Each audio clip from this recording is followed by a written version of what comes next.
Hello and welcome to Pulse Social Sports Group weekly podcast. My name is Aniqa, and this week we are speaking with London Youth Jas Houthi, who's the Sports Development Officer. Thank you, Jas, for joining us. I'd just like to get straight into it. And can you tell me a little about London Youth? Looking to London Youth as an organisation by challenging them to become the best they can be and giving young people opportunities outside of school to have fun with their friends and to learn new skills.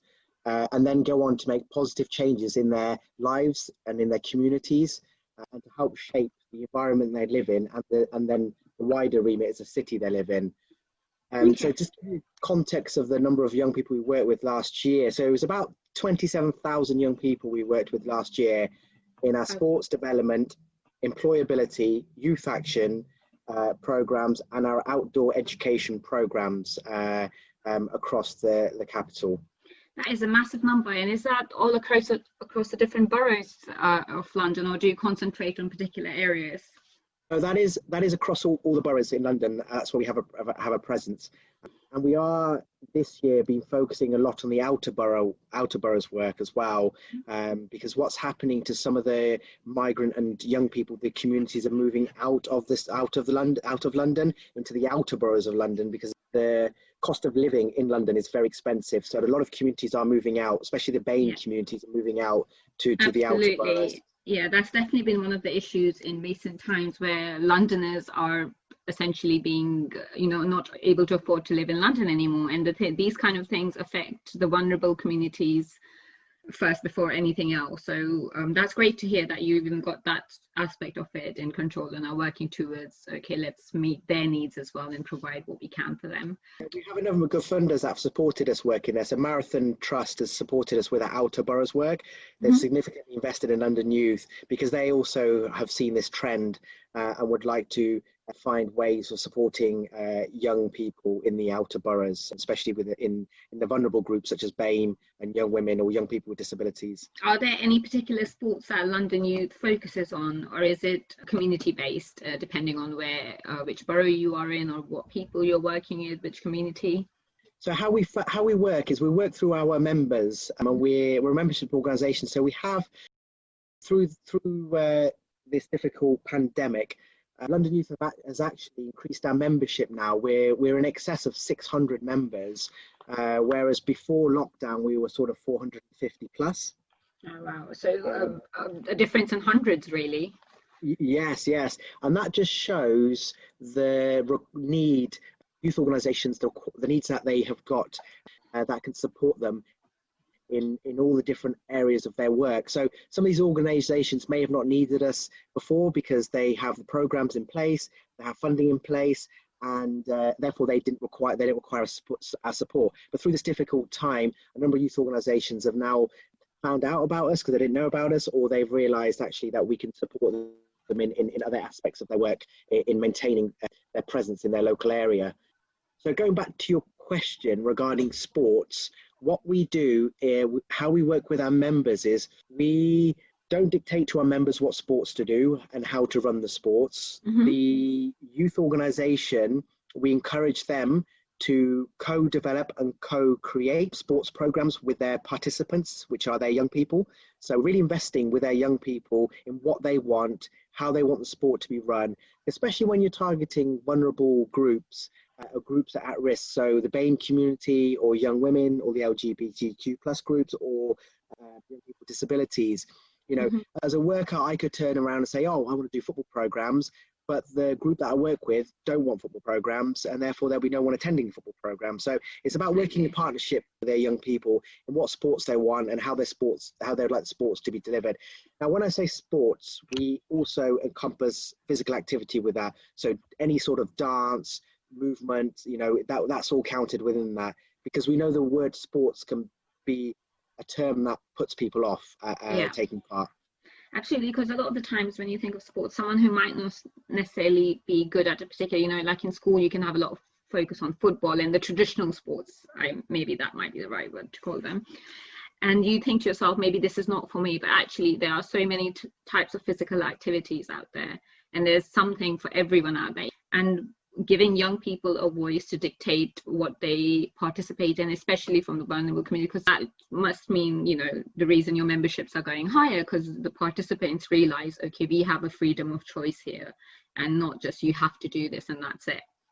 So that's exactly it. And the impact of the work and the impact of the funding is far greater on those programs if programs have developed in that manner.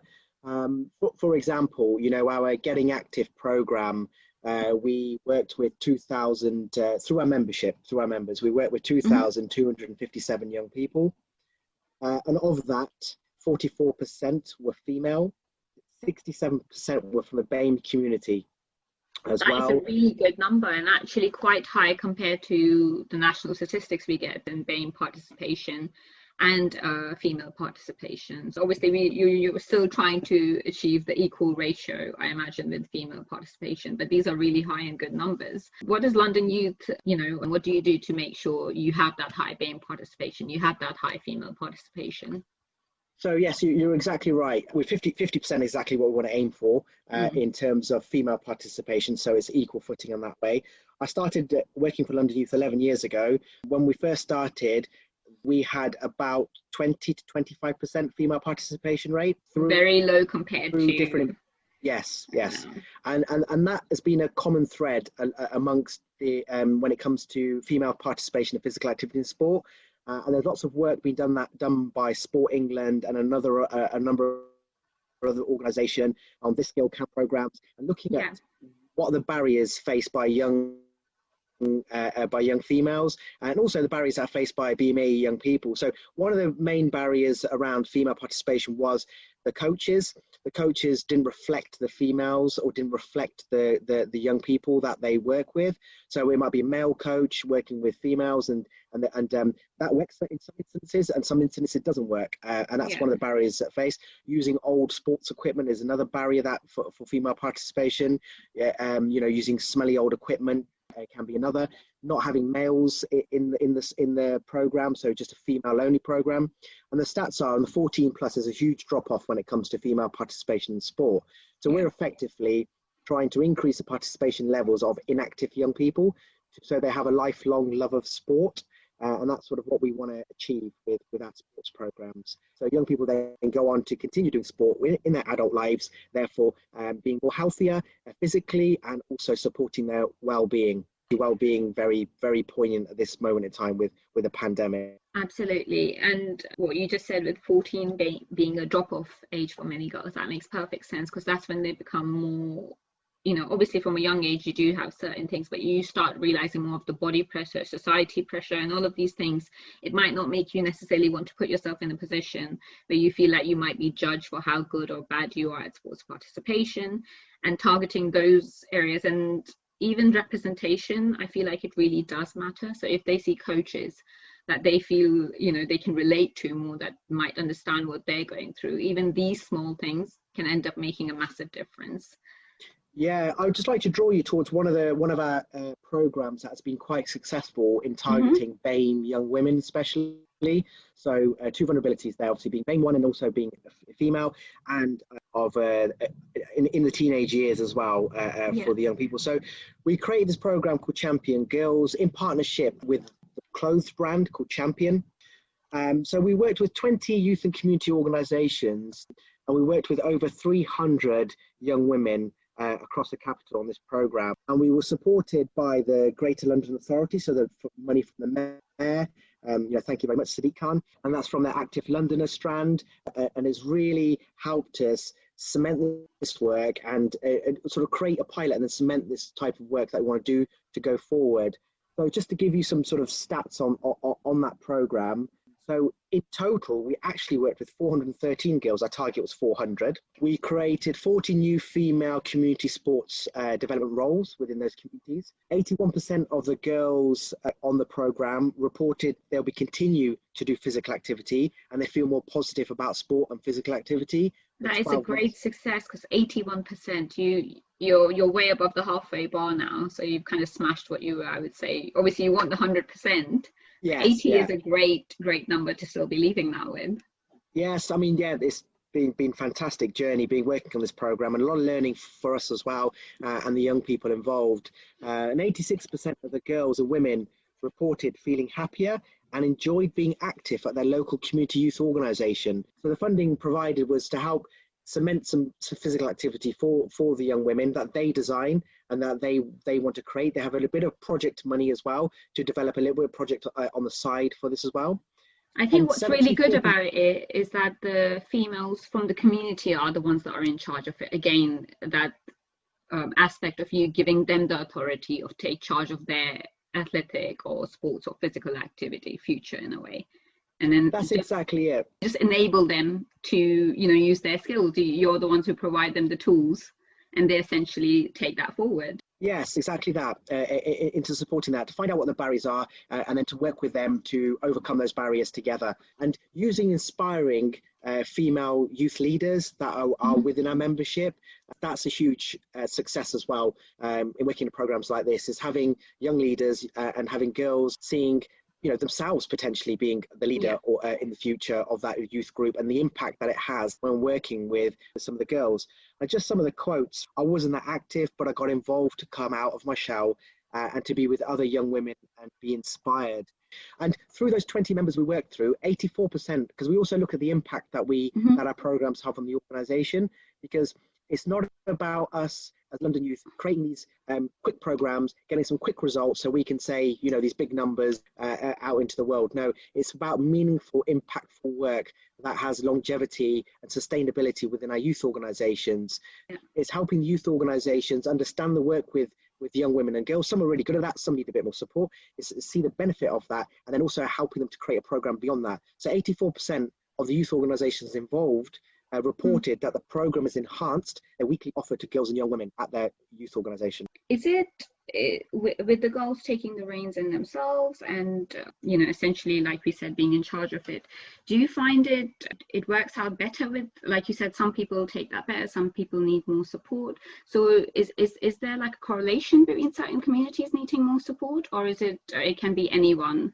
It can be anyone within an area. So areas of high deprivation generally require, say, a little bit more support around that. And there could be some cultural barriers attached to some of the work we do in terms of physical activity with young women. So coming over some of the cultural barriers does take a little bit more time, a little bit more investment. And that's effectively having information meetings with parents and carers within the community to what the programme is being offered to their young women who will be accessing the youth organisation. For them to come and see that it's a girls only program, that no boys will be present, which may be stipulation by some of the communities within that, and that the centre is going to be, when the girls are using it, just for the girls, and it's an all girl program, developed by young women and led by young women as well. I think that makes it easier for that group of girls to then engage with it. Some groups, some cultural barriers, yes. So for some communities, it does make it easier for them to be involved in a program such as this. And especially when we're taking them away, because we had a residential attached to this, where we took the young women and girls into the countryside to one of our residential centres, Hindley Warren, where they spent 3 days in the forest. And really, they're taken out of the stressful environment that they may be living in the area they may live in. They've been brought together with all the other girls that are on the programs that they may have not met from the other youth organisations, and it becomes a weekend of making friends, sharing stories, sharing experience. It's great, because it was leading sort of into my next question, which is, for me personally, sports isn't just about physical activity. There's definitely a social aspect to it, and for me the social aspect is almost as important as the physical activity itself. Like, for example, making friends, and just no one likes to do an activity where you don't feel like you're welcome, or you don't feel like, oh, I belong here. So it just to have a team supporting you, and this residential centre sounds like something perfect, because that's what you were just saying. You go there, you make friends, you share stories. So is that something London Youth places a lot of importance in, the social sides of things? It's equally important. I mean, we have targeted programs, and then we have that sort of generally holistic support type setups that we have within our youth organisations, and it is an area of work that we do believe is important, to build a well-rounded individual and have a positive contribution to the societies they live in, and go on to be the best they can be, is to be able to give them a very rounded experience. So a targeted type approach, as well as having these informal conversations with other young people, meeting each other, competing with each other with some of our events, or just sharing a communal space. So in the residential centres especially, the types of activities that we run there really do challenge the individuals that are on these programs. So they will have like a team building challenge, and the girls are all mixed up, so they're all in different groups, and that's when you see the natural leadership come out of some of the baby young women, and the ones that sit quietly and work things out and then talk about things. It's fantastic to watch how a group of young women who don't know each other suddenly gel together to meet a common outcome and goal. And our residential centres really do produce that type of environment for that to happen. And it sounds like teamwork is such an essential part of it then. Yes, it does. So we artificially create that within some of the programs that we have and some of the activities we have on residential centres and within the programs. But you're essentially right. As we know, as adults, communication is very important, confidence is very important, resilience is very important, and these factors we monitor and we measure with our programs, is to ensure that we are having a positive impact on those areas of work. Those areas are highlighted, because going forward, having a confident young person who is resilient to change and resilient to the changing environments around them, like COVID, for instance, example. You're preparing them for challenges ahead. Yes, exactly that. And preparing them, so they can then go on, because our strapline is, creating young people to be the best they can be is really important to us. So the social aspect is also very important, and that's what our youth members, our youth organisations that are members provide that space for young people, is to have that generic programs. However, I would say funding has reduced for generic youth work and more targeted work now, which is okay. But you still need to have these generic youth club settings where young people come, have fun, talk to each other, gain some information at a youth club. Not necessarily they're on a targeted program like an employability program or a specific sports program. They're there just taking part in their general activities that a youth organisation has. You have a positive youth worker who can support them in making better life choices. So our youth and community centres are having their sort of generic doors open, youth workers are there, and young people are there, and then you just work with the group that arrives, rather than a specific employability program. Although employability programs and sports programs are very important, and youth action programs are very important, but they're complemented by having a generic space where young people can go and just relax and have fun with other young people. And when I mention employability programs, it's especially stark when it comes to Black and Asian minority communities, because unemployment has risen by 50% since 2010 in the BAME community. That's 50%. No, exactly. Wow. And this is only going to be exaggerated post-COVID, because we know that young people are going to be adversely affected in terms of employment. And this is where London Youth come in to support with the employability targeted programs, as well as supporting the generic work as well, and helping young people to become more employable. This will be magnified by areas of deprivation, where a lot of our young people live across London. And then the other stat attached to that is, people who live in areas of high deprivation tend to be larger makeup of Black and Asian communities within those areas. So it's going to magnify this problem, I believe, especially for the BAME community. No, I think we've got a really difficult time ahead of us, because, already you're at a disadvantage, and the pandemic hasn't done anyone any favours. I know you mentioned your residential centres before, and then I saw that they were closed down because of COVID-19, understandably. And I imagine summer holidays, or this time of the year, maybe a few weeks earlier even. How has the residential centres closure affected the summer plans for the London Youth Group? Yes, for our members it's been quite negative, because our residential centres during the summer are quite busy with their members, and generally if a youth organisation has been running generic programs or any specific programs, a residential is normally accompanied near the end of it or during the summer, where they bring the young people together, because there's many fronts I can talk about the benefits of residentials, especially with the young people we work with. So just on one front, some young people don't go on holiday during summer. They don't go abroad. They don't go to the seaside. They stay in there because of financial pressures, and mum and dad working, or their carers or parents working. So the only sort of respite they get by going to a residential at one of our centres that their youth clubs take them to. So that's their only sort of form of holiday.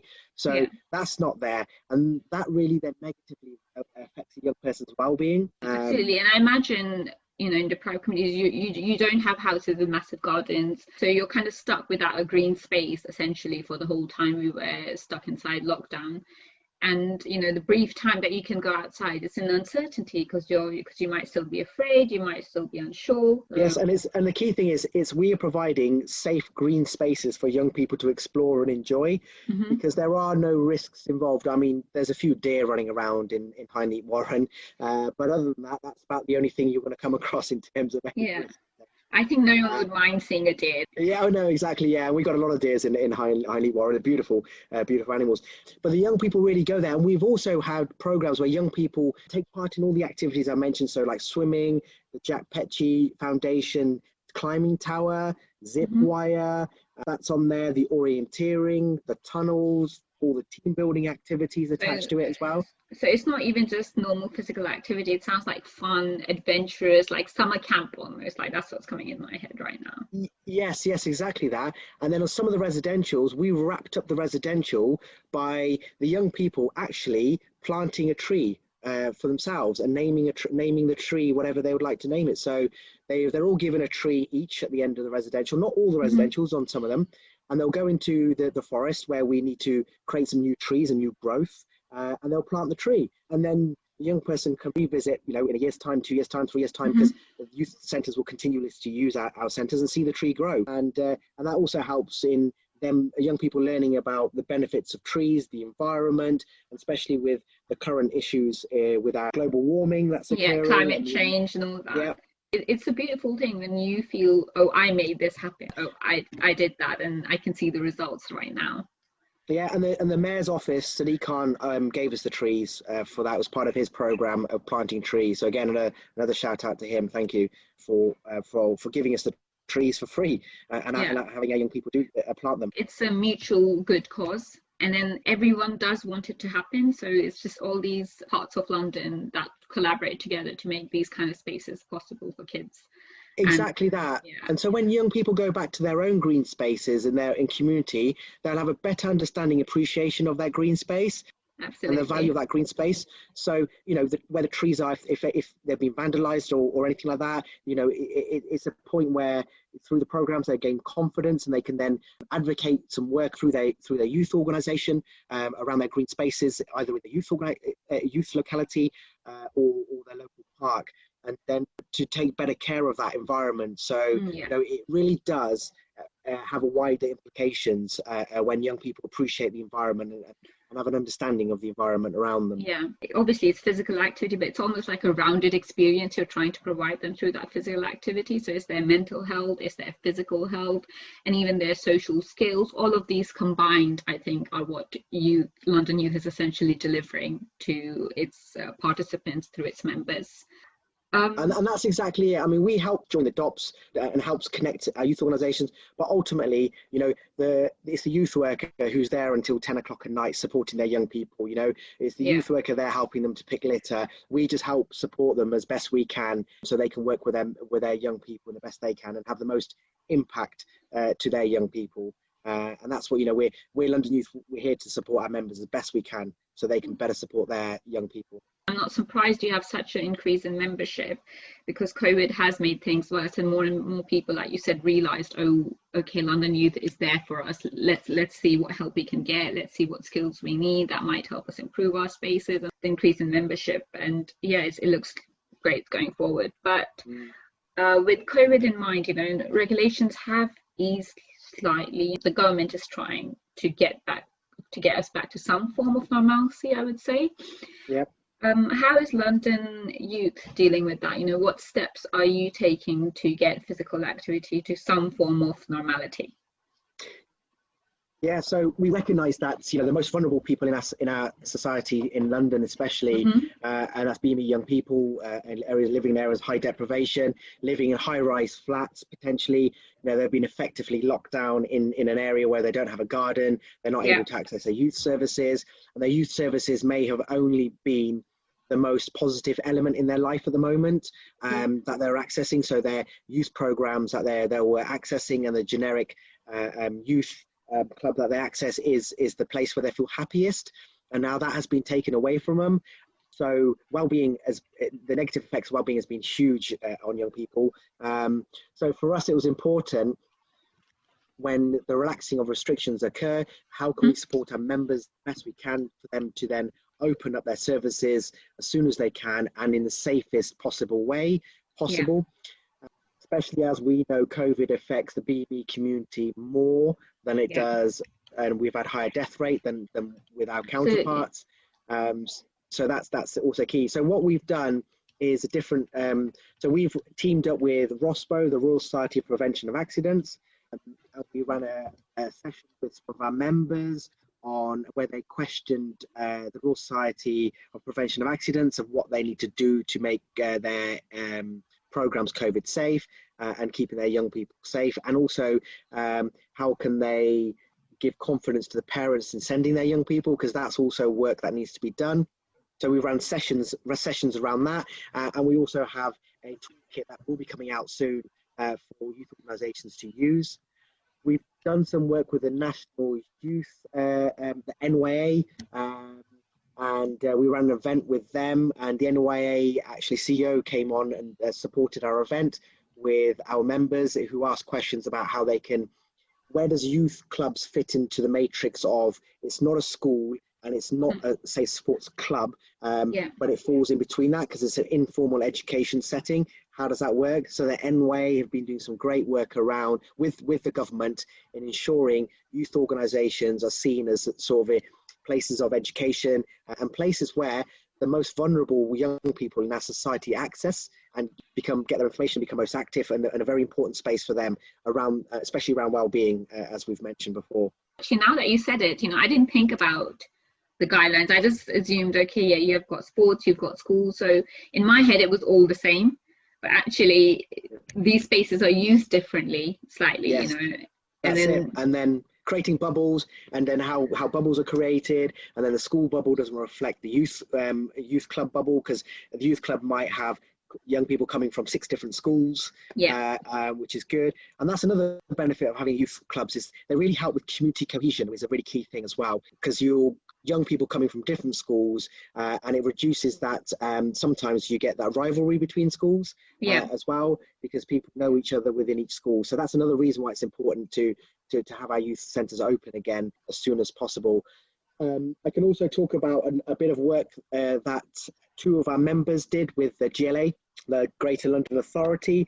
So Salam Peace and Badu Sports ran a pilot program for the GLA in how to make sports activities in a community setting as safe as possible for the young participants that take part, and also giving confidence to the parents. So that report has just been released. So 2 of our members were pivotal to this pilot program, and now to the guidance going forward. It's fantastic. It sounds great, and what I love about it is that you're not just working on one idea or one program. There's like multiple avenues that are being implemented at the same time.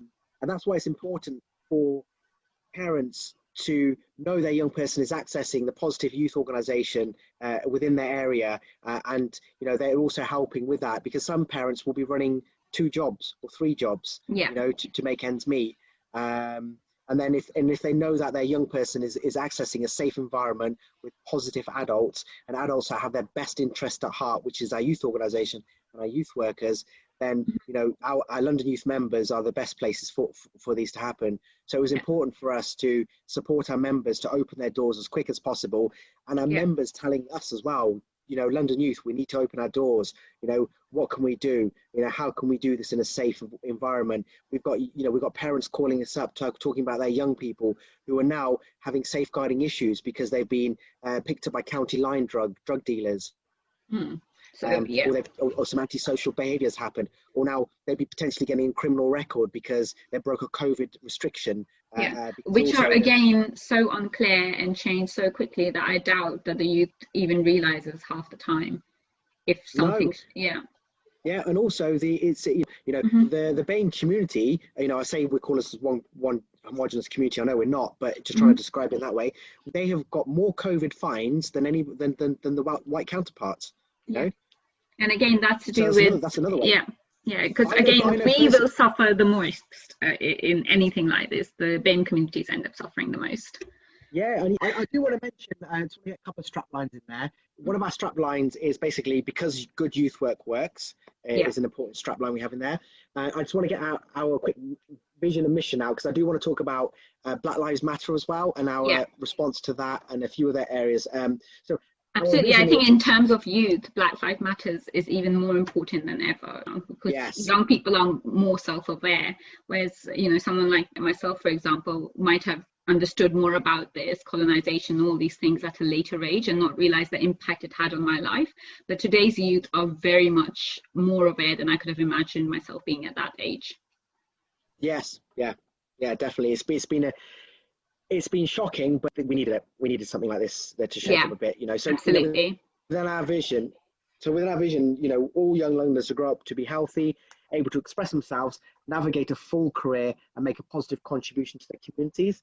And our mission is to support and challenge young people to become the best they can be, developing their self-confidence, resilience, and relationship skills. And obviously those go on through life, those elements. And so the Black Lives Matter response, and it charities generally, and we fall in this as well, did need to take a hard look at themselves and